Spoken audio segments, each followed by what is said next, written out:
তোমরা যারা কল্যাণ ইউনিভার্সিটির ফোর্থ সেমিস্টারে বাংলা মাইনর নিয়ে পড়ছো, তোমাদের জন্য কিন্তু আজকের ভিডিওটি খুবই গুরুত্বপূর্ণ। কেননা আজকে আমরা একটি গুরুত্বপূর্ণ পিডিএফ নিয়ে আলোচনা করব, যেখানে সিলেবাস অনুযায়ী সাজানো হয়েছে গুরুত্বপূর্ণ তথ্য, বিশ্লেষণ এবং পরীক্ষার জন্য প্রাসঙ্গিক বিষয়বস্তু।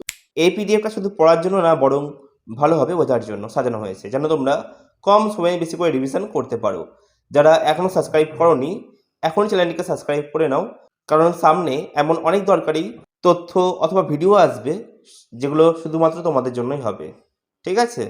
যেমন কি তোমরা দেখতে পাচ্ছ পিডিএফটি কতটা সুন্দরভাবে গুছিয়ে তৈরি করা হয়েছে তোমাদের জন্য। এটা হচ্ছে বাংলা মাইনর 4 পেপার, অর্থাৎ যাদের ফোর্থ সেমিস্টারে মাইনর পেপার হিসাবে বাংলা রয়েছে তারা কিন্তু পেপারটি সংগ্রহ করতে পারো। ঠিক আছে? সিলেবাসে শিরোনাম রয়েছে আধুনিক বাংলা ও সাহিত্যের ইতিহাস। এবার আমরা সিলেবাস দেখে নেব। সিলেবাসে কিন্তু 3টে টপিক রয়েছে, অর্থাৎ গদ্য প্রবন্ধ ও কাব্য কবিতা, নেক্সট সাময়িক পত্র ও নাটক, নেক্সট উপন্যাস ও ছোট গল্প। তোমরা যে সিলেবাসটা দেখতে পাচ্ছ, এই সিলেবাস অনুযায়ী কিন্তু প্রত্যেকটা প্রশ্ন রেডি করা হয়েছে। আর যে সমস্ত প্রশ্নগুলো আমাদের পিডিএফে দেওয়া রয়েছে, সেই সমস্ত প্রশ্ন কিন্তু তোমাদের পরীক্ষার জন্য অত্যন্ত গুরুত্বপূর্ণ। পিডিএফটি কীভাবে রেডি করা হয়েছে তোমাদের জন্য আর কী কী প্রশ্ন রয়েছে পিডিএফে, এবার আমরা সেগুলো দেখে নেব। গদ্য ও প্রবন্ধ থেকে 1 নম্বর প্রশ্ন দেখে নাও। বাংলা গদ্যের প্রাথমিক বিকাশে ফোর্ট উইলিয়াম কলেজ কিভাবে গুরুত্বপূর্ণ ভূমিকা পালন করেছিল ব্যাখ্যা করো। অথবা দিয়ে আসতে পারে পরীক্ষাতে। ঊনবিংশ শতকের শুরুতে বাংলা গদ্যের গঠন প্রক্রিয়া উপনিবেশিক নীতির প্রভাব বিশ্লেষণ করো। নেক্সট কোশ্চেন, বাংলা গদ্য রচনায় উইলিয়াম কেরি, রামরাম বসু এবং মৃত্যুঞ্জয় বিদ্যালঙ্কর ঐতিহাসিক ভূমিকা সম্পর্কে আলোচনা করো। 3 নম্বর প্রশ্ন, বাংলা গদ্যের আধুনিক রূপ গঠনে রাজা রামমোহন রায়ের চিন্তাভাবনা ও অবদান ব্যাখ্যা করো। অথবা দিয়ে আসতে পারে পরীক্ষাতে, সমাজ সংস্কার ও ভাষার শুদ্ধতার রাজা রামমোহনের অবদান কিভাবে গদ্য সাহিত্যকে প্রভাবিত করেছিল। 4 নম্বর প্রশ্ন, প্রবন্ধ রচনা ধারায় ঈশ্বরচন্দ্র বিদ্যাসাগরের ভাষা ও চিন্তার মৌলিক বৈশিষ্ট্য বিশ্লেষণ করো। 5 নম্বর প্রশ্ন, বাংলা প্রবন্ধ সাহিত্যকে সমৃদ্ধ করতে বঙ্কিমচন্দ্র চট্টোপাধ্যায়ের অবদান কিভাবে স্মরণযোগ্য তা আলোচনা করো। অথবা দিয়ে আসতে পারে পরীক্ষাতে, বঙ্কিমচন্দ্রের প্রবন্ধের সাহিত্যিক দৃষ্টিভঙ্গি ও জাতীয় চেতনার সংমিশ্রণ বিশ্লেষণ করো। 6 নম্বর প্রশ্ন, বাংলা গদ্য ও প্রবন্ধ সাহিত্যে রবীন্দ্রনাথ ঠাকুরের রচনাশৈল ও দৃষ্টিভঙ্গির অবদান সম্পর্কে আলোচনা করো। তো তোমরা দেখতে পাচ্ছ যে প্রত্যেকটা প্রশ্নের সাথে কিন্তু একটা করে অথবা দেয়া রয়েছে। ঠিক আছে? এখানে বেশিরভাগ প্রশ্ন অথবা নেই ঠিকই, কিন্তু তোমরা যখন পিডিএফটি কালেক্ট করবে আমাদের কাছ থেকে, তখন কিন্তু তোমরা দেখতে পাবে যে প্রত্যেকটা প্রশ্নের সাথে কিন্তু একটা করে অথবা দেয়া হয়েছে। এই অথবা দেওয়ার একটাই কারণ, পরীক্ষাতে যদি ঘুরিয়ে প্রশ্ন আসে তাহলে কিন্তু তোমরা কোনোভাবে বিভ্রান্ত হবে না যে এই প্রশ্নটা কোথা থেকে এসেছে। সুতরাং পিডিএফটি কিন্তু সুন্দর করে গুছিয়ে তৈরি করা হয়েছে তোমাদের জন্য। তোমরা যখন পিডিএফটি সংগ্রহ করবে তখন তোমরা আরও ভালো করে সেটি বুঝতে পারবে। আর পিডিএফটি যদি কেউ সংগ্রহ করতে চাও আমাদের কাছ থেকে, তাহলে মাত্র ৭৫ টাকা পে করে তোমরা কিন্তু আমাদের কাছ থেকে পিডিএফটি সংগ্রহ করতে পারো। ঠিক আছে? চলে যাবো পরবর্তী টপিকের দিকে। নেক্সট টপিক রয়েছে কাব্য ও কবিতা। কাব্য ও কবিতা থেকে প্রশ্ন রয়েছে, দেখে নাও। ৭ নম্বর প্রশ্ন, যুগসন্ধিক্ষণের কবি হিসাবে ঈশ্বরচন্দ্র গুপ্তের কবিচিন্তা ও সাহিত্যিক বৈশিষ্ট্য ব্যাখ্যা করো। অথবা ঈশ্বরচন্দ্র গুপ্ত কিভাবে পুরনো ও নতুন কাব্যরীতির সেতুবন্ধন রচনা করেছিলেন।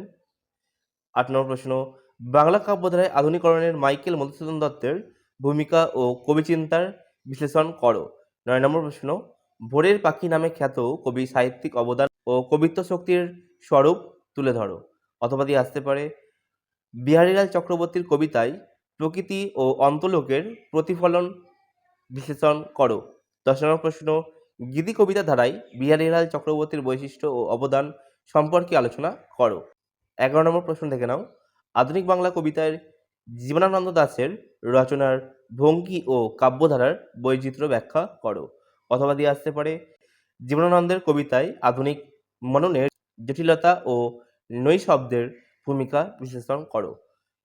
১২ নম্বর প্রশ্ন দেখে নাও, বিদ্রোহ ও মানবতার কণ্ঠস্বর হিসেবে কাজী নজরুল ইসলামের কবিতা ও কাব্যকে কিভাবে সমৃদ্ধ করেছে আলোচনা করো।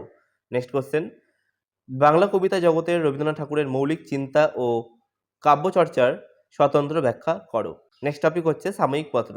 ১ নম্বর প্রশ্ন দেখে নাও, দিগদর্শন ও সমাচার দর্শন পত্রিকা, এই দুটো পত্রিকার বৈশিষ্ট্য ও ঐতিহাসিক তাৎপর্য আলোচনা করো। নেক্সট কোশ্চেন, বাংলা সংবাদপত্রের প্রাথমিক পর্বে সংবাদ প্রভাকর পত্রিকার প্রভাব ও ঐতিহাসিক তাৎপর্য বা গুরুত্ব আলোচনা করো। অথবা সংবাদ প্রভাকর পত্রিকার সাহিত্য ও সমাজ ভাবনার অবদান আলোচনা করো। নেক্সট কোশ্চেন 3 নম্বর প্রশ্ন দেখে নাও। 19 শতকের বাংলা সাহিত্য চর্চার বঙ্গদর্শন পত্রিকার ভূমিকা সংক্ষেপে ব্যাখ্যা করো। 4 নম্বর প্রশ্ন বাংলা সাহিত্যের বিকাশে সবুজপত্র পত্রিকার গৌরবময় স্থান ব্যাখ্যা করো। অথবা রবীন্দ্র পরবর্তী সাহিত্যধারায় সবুজপত্র পত্রিকার গুরুত্ব আলোচনা করো। 5 নম্বর প্রশ্ন দেখে নাও। আধুনিক চিন্তাধারায় কল্লোল পত্রিকার অবদান কিভাবে বিশ্লেষণ করা যায় তা ব্যাখ্যা করো। নেক্সট টপিক হচ্ছে নাটক। নাটক থেকে প্রশ্ন রয়েছে দেখে নাও। 6 নম্বর প্রশ্ন বাংলা নাটকের আধুনিক তত্ত্বের সূচনায় মাইকেল মধুসূদন দত্তের অবদান বিশ্লেষণ করো। অথবা দিয়ে আসতে পারে বাংলা নাটকে ধ্রুপদী ঐতিহ্যকে আধুনিক রূপান্তরের মধুসূদনের ভূমিকা আলোচনা করো। 7 নম্বর প্রশ্ন সমাজ বাস্তবতার প্রতিফলনে দীনবন্ধু মিত্র বাংলা নাটকে কিভাবে ভূমিকা পালন করেছে তা ব্যাখ্যা বা আলোচনা করো। নেক্সট কোশ্চেন গিরিশচন্দ্র ঘোষ বাংলা নাটক জগতে কিভাবে সমৃদ্ধ করেছিল তা ব্যাখ্যা করো। অথবা দিয়ে আসতে পারে গিরিশচন্দ্র ঘোষের নাট্য রচনার প্রধান বৈশিষ্ট্য সমূহ আলোচনা করো। 9 নম্বর প্রশ্ন ঐতিহাসিক নাট্য রচনার ধারায় দ্বিজেন্দ্রলাল রায়ের অবদান কিভাবে মূল্যায়ন করা যায় আলোচনা করো। 10 নম্বর প্রশ্ন রূপক ও সাংস্কৃতিক নাট্য রচনায় রবীন্দ্রনাথ ঠাকুরের মৌলিক চিন্তা ও কৃতিত্ব ব্যাখ্যা করো। অথবা দিয়ে আসতে পারে রবীন্দ্রনাথের নাটকে রূপকতার সাহিত্যিক গুরুত্ব ও সাংস্কৃতিক দৃষ্টিভঙ্গি আলোচনা করো। নেক্সট টপিক হচ্ছে উপন্যাস। উপন্যাস থেকে প্রশ্ন রয়েছে দেখে নাও। 1 নম্বর প্রশ্ন 19 শতকে বাংলা উপন্যাসের সামাজিক বাস্তবতার প্রতিফলন কেমনভাবে ঘটেছিল উদাহরণ সহ আলোচনা করো। 2 নম্বর প্রশ্ন বাংলা কথা সাহিত্যের বিকাশে বঙ্কিমচন্দ্র চট্টোপাধ্যায়ের ভূমিকা আলোচনা করো। অথবা দিয়ে আসতে পারে বঙ্কিমচন্দ্র বাংলা উপন্যাসের জনক রূপে কিরূপ অবদান রেখেছেন তা আলোচনা করো। 3 নম্বর প্রশ্ন বাংলা উপন্যাসের বিকাশ ধারায় রবীন্দ্রনাথ ঠাকুর কিভাবে অবদান রেখেছেন বিশ্লেষণ করো। 4 নম্বর প্রশ্ন শরৎচন্দ্র চট্টোপাধ্যায়ের বাংলা উপন্যাসকে কিভাবে সমৃদ্ধ করেছেন আলোচনায় উপস্থাপন করো। 5 নম্বর প্রশ্ন বিভূতিভূষণ বন্দ্যোপাধ্যায়ের বাংলা উপন্যাসে কোন ধরনের নতুন দিগন্তর উন্মোচন করেছেন তা আলোচনা করো। লাস্ট টপিক হচ্ছে ছোট গল্প। ছোট গল্প থেকে প্রশ্ন রয়েছে দেখে নাও। 6 নম্বর প্রশ্ন ছোট গল্পের ক্ষেত্রে রবীন্দ্রনাথ ঠাকুরের অবদান কিভাবে গুরুত্বপূর্ণ তা বিশ্লেষণ করো। অথবা দিয়ে আসতে পারে রবীন্দ্রনাথ বাংলা ছোট গল্পের রচনায় কোন নতুন রুচির সূচনা করেছিলেন তা আলোচনা করো। 7 নম্বর প্রশ্ন বাংলা ছোট গল্পের ধারা গঠনের তারাশঙ্কর বন্দ্যোপাধ্যায়ের ভূমিকা ব্যাখ্যা করো। 8 নম্বর প্রশ্ন মানিক বন্দ্যোপাধ্যায় ছোট গল্পের মাধ্যমে কিভাবে সামাজিক চিত্র তুলে ধরেছেন তা আলোচনা করো। প্রশ্ন পরশুরাম ছদ্মনামে রাজশেখর বসু বাংলা ছোট গল্পে কী রকম সাফল্য অর্জন করেছিলেন তা বিচার করো। 10 নম্বর প্রশ্ন বাংলা ছোট গল্পের মানব মনের জটিলতা কিভাবে প্রকাশ পেয়েছে দুটি লেখকের রচনায় আলোকে ব্যাখ্যা করো। তো এই ছিল তোমাদের বাংলা মাইনরের সমস্ত প্রশ্ন। এবার এখান থেকে স্টার্ট হচ্ছে তোমাদের উত্তর, ঠিক আছে? আর তোমরা দেখতে পাচ্ছ যে পিডিএফটি কতটা সুন্দরভাবে গুছিয়ে তৈরি করা হয়েছে। আমরা ডেমো দেখাবো অবশ্যই, তোমরা অবশ্যই ডেমো দেখবে। তো চলো এবার আমরা ডেমো দেখে নিই যে কীভাবে পিডিএফটি রেডি করা হয়েছে, ঠিক আছে? আশা করি প্রত্যেকেই বুঝতে পেরেছো পিডিএফটি কীভাবে রেডি করা হয়েছে আর পিডিএফে কী কী প্রশ্ন রয়েছে।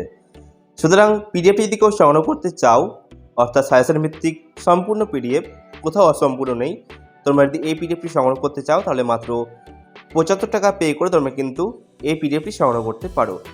এই দামে তথ্য সমৃদ্ধ পরীক্ষাভিত্তিক এবং কমন প্রশ্নের পিডিএফ তোমরা অন্য কোথাও পাবে না, এটা আমি আত্মবিশ্বাসের সাথে বলতে পারি। আবারও কোনো নতুন টপিক নিয়ে কথা হবে, ততক্ষণের জন্য বাই।